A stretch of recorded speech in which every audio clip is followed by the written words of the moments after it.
तो दोस्तों स्वागत है आपको अपना यूट्यूब चैनल ज्ञान गुरु स्टडी चैनल पर। तो पहले हम लोग 8 टेस्ट सीरीज देख चुके थे, तो आज देखते हैं 9वां टेस्ट सीरीज। तो 9वां के पहला क्वेश्चन है, भारतीय संविधान के किस अनुच्छेद में यह प्रावधान किया गया है कि राष्ट्रपति की सहायता करने और उसे सलाह देने के लिए प्रधानमंत्री की सहायता वाली एक मंत्रिपरिषद होगी जिसकी सलाह के अनुसार राष्ट्रपति अपने कार्यों का निर्वहन करेंगे। तो ये अनुच्छेद 74 के आगे क्वेश्चन है, 14 वर्ष से कम उम्र के बच्चों को जोखिम भरे काम पर न लगाना किस अधिकार के प्रति संरक्षण है? तो यह है शोषण के विरुद्ध अधिकार। आगे है, लोकतांत्रिक पूंजीवाद सर्वविश्वसुरैया योजना से प्रभावित रहा, यह किस देश से प्रभावित है? तो ये अमेरिका से। आगे है, पंचायती राज की अन्य संस्थाओं की तरह ग्राम पंचायत के लिए भी अनुदान का प्रावधान कौन संस्था करता है? तो ये राज्य वित्त आयोग जो कि पंचायतों के लिए अनुदान का प्रावधान करता है। आगे क्वेश्चन है, किस पंचवर्षीय योजना के दौरान आपातकाल लगाया गया था, नए चुनाव हुए थे और जनता पार्टी चुनी गई थी? तो ये 5वीं पंचवर्षीय योजना में जो कि जनता पार्टी चुना गया था। आगे है, किस महिला को भारतीय क्रांतिकारी की माता कहा जाता है? तो भारतीय क्रांतिकारी की माता कहा जाता है मैडम भिकाजी कामा को क्रांतिकारी का माता कहा जाता है। आगे है, राज्यसभा के सभापति होते हैं, तो राज्यसभा के सभापति होते हैं उपराष्ट्रपति। आगे है, भारत में मानवाधिकार सुरक्षा अधिनियम कब पारित हुआ था? तो मानवाधिकार सुरक्षा अधिनियम जो कि 1993 में पारित हुआ था, 1993 में। आगे है, आर्थिक दृष्टि से एक पिछड़े देश की विशेषता नहीं है, तो पिछड़े देश की विशेषता नहीं है प्राथमिक क्षेत्र में निम्न श्रम अनुपात। इसका सही उत्तर है ऑप्शन डी। अगला है, बांग्लादेश की आधिकारिक भाषा क्या है? तो बांग्लादेश की आधिकारिक भाषा बांग्ला है और मुद्रा टाका है। आगे है, पंचायत समिति के सदस्य हैं, तो पंचायत समिति के सदस्य जो कि प्रत्यक्ष रूप से जनता द्वारा निर्वाचित किए जाते हैं, तो ये ऑप्शन सी, प्रत्यक्ष रूप से जनता द्वारा निर्वाचित किए जाते हैं। आगे, प्याज, भारत में प्याज उत्पादन का मुख्य राज्य कौन सा है? तो प्याज उत्पादन का मुख्य राज्य है महाराष्ट्र में जो कि अधिक प्याज उत्पादन होता है। आगे क्वेश्चन देखते हैं। आगे क्वेश्चन है, हड़प्पा संस्कृति का एक अन्य नाम है, तो हड़प्पा संस्कृति का एक अन्य नाम है कांस्ययुगीन सभ्यता कहा जाता है। अगला है, बौद्ध कला का प्रसिद्ध केंद्र कौन सा है? तो बौद्ध कला का प्रसिद्ध केंद्र है अमरावती। आगे है, महरौली अभिलेख से किस सम्राट के संबंध में जानकारी प्राप्त होता है? तो महरौली अभिलेख से जो कि चंद्रगुप्त द्वितीय के बारे में जानकारी प्राप्त होता है। आगे है, वेदांत शब्द का प्रयोग किसके लिए किया गया था? तो वेदांत शब्द का प्रयोग जो कि उपनिषद के लिए किया गया था। आगे, प्रतिवर्ष अंतर्राष्ट्रीय साक्षरता दिवस कब मनाया जाता है? तो प्रतिवर्ष अंतर्राष्ट्रीय साक्षरता दिवस जो कि 8 सितंबर को मनाया जाता है।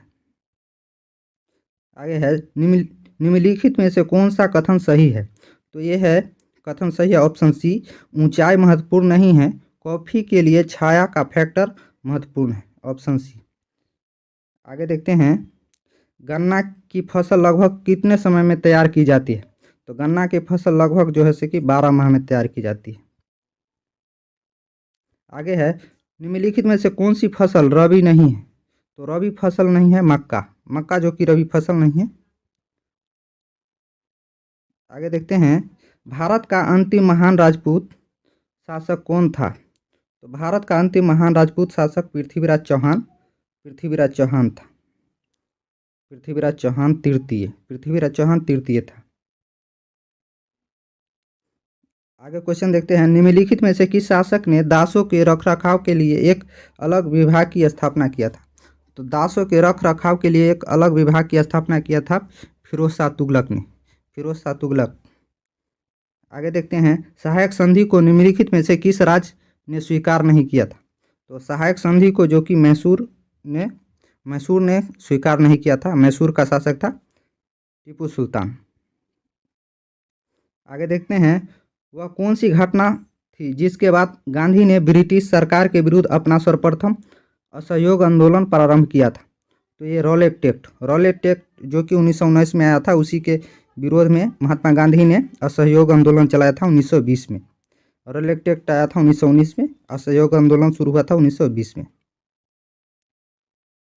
आगे देखते हैं, किस भारतीय महिला के नाम पर अमेरिका में एक अंतरिक्ष यान का नाम रखा गया है? तो ये कल्पना चावला के नाम पर अमेरिका में एक अंतरिक्ष यान का नाम रखा गया है। आगे देखते हैं, आगे है, चंद्रयान-3 की सफल लैंडिंग के साथ भारत चंद्रमा पर सॉफ्ट लैंडिंग कराने वाला चौथा देश बन गया। तो कब? तो 23 अगस्त 2023 को 23 अगस्त 2023 को चंद्रयान-3 की सफल लैंडिंग किया गया था भारत के द्वारा। आगे क्वेश्चन है,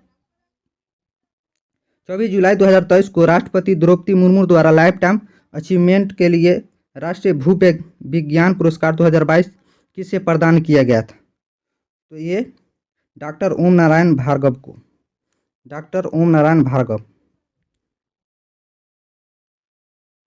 अगला क्वेश्चन है, भारत सरकार ने किस वर्ष तक देश के कालाजार को खत्म करने का लक्ष्य निर्धारित किया गया है? तो देश से कालाजार को खत्म करने का लक्ष्य निर्धारित वर्ष है 2023 को। आगे हैं, थॉमस कप किस खेल से संबंधित है? तो थॉमस कप जो कि बैडमिंटन से संबंधित है।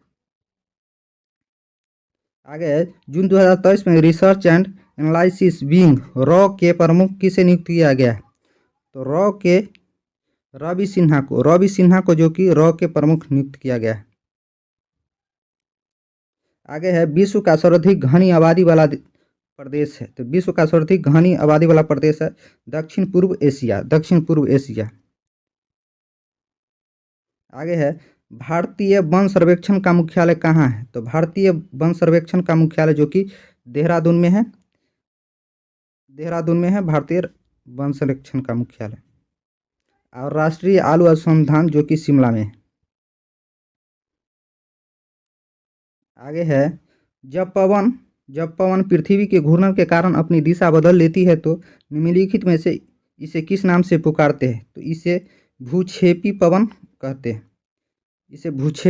कहते हैं, ऑप्शन बी। आगे देखते हैं, भूमध्य रेखा पर 1 डिग्री अक्षांश की दूरी होती है? तो भूमध्य रेखा पर 1 डिग्री अक्षांश की दूरी होती है 111 किलोमीटर। भूमध्य रेखा पर 111 किलोमीटर 1 डिग्री अक्षांश की दूरी होती है। आगे क्वेश्चन है, प्लानिंग एंड द पुअर पुस्तक के लेखक कौन है? तो प्लानिंग एंड द पुअर पुस्तक के लेखक है बी.एस. मिन्हास जो कि प्लानिंग एंड द पुअर पुस्तक के लेखक है।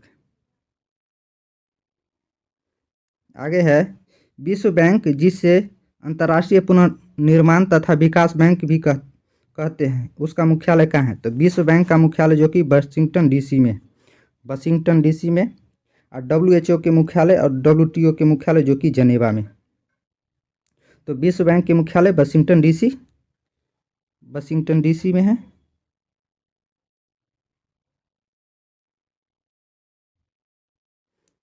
एक मिनट रुक जाइए।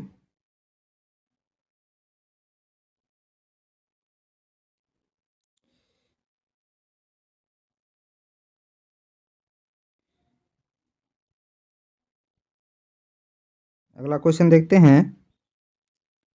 अगला क्वेश्चन है,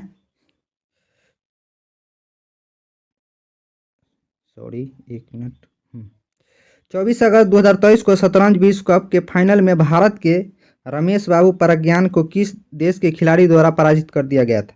तो ये नॉर्वे के खिलाड़ी द्वारा पराजित कर दिया गया था। अगला क्वेश्चन है, 11 से 12 जनवरी 2023 के बीच विधानसभा के अध्यक्षों का अखिल भारतीय सम्मेलन का आयोजन किस शहर में हुआ था? तो ये जयपुर में हुआ था, जयपुर में। अगला क्वेश्चन देखते हैं, अजय टू योगी आदित्यनाथ पुस्तक के लेखक कौन है? तो ये शांतनु गुप्ता अजय टू योगी आदित्यनाथ पुस्तक के लेखक है संतानु गुप्ता। आगे शतरंज में पहली भारतीय महिला ग्रैंड मास्टर कौन है? तो शतरंज में पहली भारतीय महिला ग्रैंड मास्टर एस विजयलक्ष्मी। आगे हैं सूफी संप्रदाय का उद्भव हुआ था, तो किस धर्म में सूफी संप्रदाय का उद्भव हुआ था? तो इस्लाम से हुआ था। आर्थिक दृष्टि से एक पिछड़े देश की विशेषता है, तो आर्थिक दृष्टि से एक पिछड़े देश की विशेषता है उपयुक्त सभी। प्रति व्यक्ति निम्न आय, निम्न मृत्यु दर, उच्च निरक्षरता, उपयुक्त सभी। आगे है बांसदा राष्ट्रीय उद्यान है, तो बांसदा राष्ट्रीय उद्यान कहाँ स्थित है? तो गुजरात में। बांसदा राष्ट्रीय उद्यान गुजरात में स्थित है। आगे देखते हैं किस देश के झंडा दोहरे त्रिभुज के रूप में है? तो दोहरे त्रिभुज के रूप में जो कि नेपाल के झंडा है। आगे है अष्टछाप की स्थापना किसके द्वारा की गई थी? अष्टछाप की स्थापना जो कि आचार्य विट्ठलनाथ के द्वारा किया गया था। आगे हैं बिहार से उड़ीसा और झारखंड कब अलग हुआ था? तो बिहार से उड़ीसा जो कि 1936 में और झारखंड जो कि 2000 ईस्वी में अलग हुआ था। आगे है बिहार में 1857 के क्रांति के नेता बाबू कुंवर सिंह का देहांत कब हुआ था? तो बिहार में 1857 के क्रांति के नेता कुंवर सिंह का निधन जो कि 26 अप्रैल 1858 को हुआ था। ऑप्शन सी 26 अप्रैल 1858 को। आगे है बहावी आंदोलन का मुख्य केंद्र था, तो बहावी आंदोलन का मुख्य केंद्र कहाँ था? पटना। इसका सही उत्तर है पटना, बहावी आंदोलन का मुख्य केंद्र था। आगे देखते हैं निम्नलिखित में से कौन कर्नाटक संगीत की त्रिमूर्ति में से एक है? तो कर्नाटक संगीत की त्रिमूर्ति में से एक है त्यागराज जो कि कर्नाटक संगीत की त्रिमूर्ति में से एक है। अगला क्वेश्चन है जो कि लास्ट क्वेश्चन है जीके का, बिहार राज्य के किस जिले का जनसंख्या घनत्व सबसे अधिक है?